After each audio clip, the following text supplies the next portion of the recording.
दोस्तों, आज की इस कहानी के जरिए हम आपको बताएंगे कि बुद्ध के नजरिए से हमारी जिंदगी की कीमत क्या है।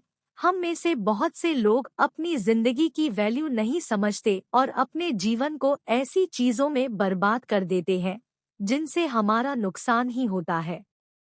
कुछ लोग अपनी जिंदगी शराब के पीछे बर्बाद कर देते हैं, तो कुछ लड़कियों के चक्कर में और कुछ अपनी सारी जिंदगी पैसा पैसा करके बर्बाद कर देते हैं। एक बार की बात है, गौतम बुद्ध अपने शिष्यों को जिंदगी से जुड़ी अच्छी बुरी चीजों का ज्ञान दे रहे थे। सभी शिष्य उनकी बातों को बहुत ध्यान से सुन रहे थे। उन सभी में एक शिष्य ऐसा था जिसे प्रश्न पूछने की बहुत आदत थी।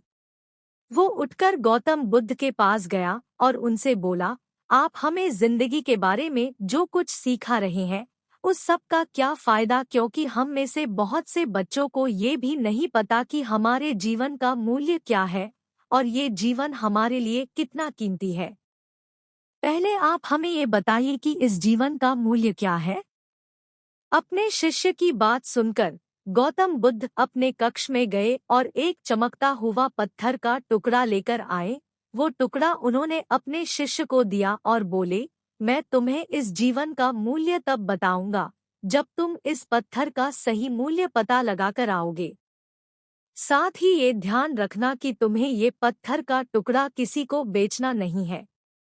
गौतम बुद्ध की बात मानकर वो शिष्य बाजार की तरफ चला गया। बाजार में सबसे पहले उसकी नज़र एक फल बेचने वाले पर पड़ी और उसने वो पत्थर उस फल वाले को दिखाया और बोला, इस पत्थर के बदले आप मुझे कितने फल दे सकते हो। फल वाला बोला, ये पत्थर कुछ खास तो नहीं है, लेकिन फिर भी इसके बदले में तुम्हें 10 केले दे सकता हूँ।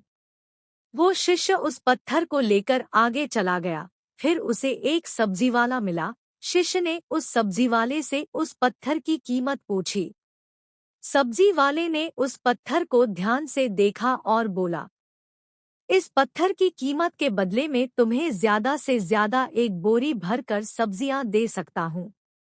इसके बाद वो शिष्य उस पत्थर को लेकर एक सोने के व्यापारी के पास गया। उस पत्थर की टुकड़े की चमक देखते ही उस सुनार ने उसकी कीमत 100 सोने के सिक्के लगाई।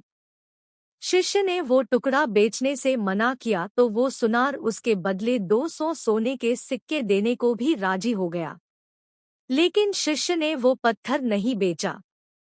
इसके बाद वो शिष्य एक हीरो के व्यापारी के पास गया और उनके सामने उसने वो पत्थर के टुकड़े को रख दिया। उस पत्थर को देखते ही हीरो के व्यापारी ने एक साफ कपड़ा बिछाया, उस पत्थर को उसके ऊपर रखा, फिर उसकी परिक्रमा की और हाथ जोड़कर उस पत्थर को कपड़े में लपेटते हुए वो बोला, तुम जिसे मामूली पत्थर समझकर उसकी कीमत पूछ रहे हो, असल में ये एक बेशकीमती रूबी है। ऐसा रूबी हर किसी को नहीं मिलता। मैं अगर अपना सब कुछ बेच भी दूं तो भी इसकी कीमत नहीं चुका सकता। उस व्यापारी की बातें सुनकर वो शिष्य हैरान हो गया। वो दौड़ा दौड़ा सीधा बुद्ध के पास आया और उन्हें उसने जो कुछ भी बाजार में हुआ वो सब बताया। उसकी अचरज भरी बातें सुनकर गौतम बुद्ध बोले, तुम्हारे सवाल का जवाब इस रूबी की कीमत में ही छिपा है। हमारा जीवन भी एक रूबी है। रूबी की तरह ये भी बेशकीमती है, लेकिन हम इस बात को हमेशा नजरअंदाज करते हैं और अपने जीवन का मूल्य नहीं समझते। हम दूसरों को देखकर और उनके जैसा जीवन जीने की कोशिश में अपने जीवन की कीमत को कम कर देते हैं।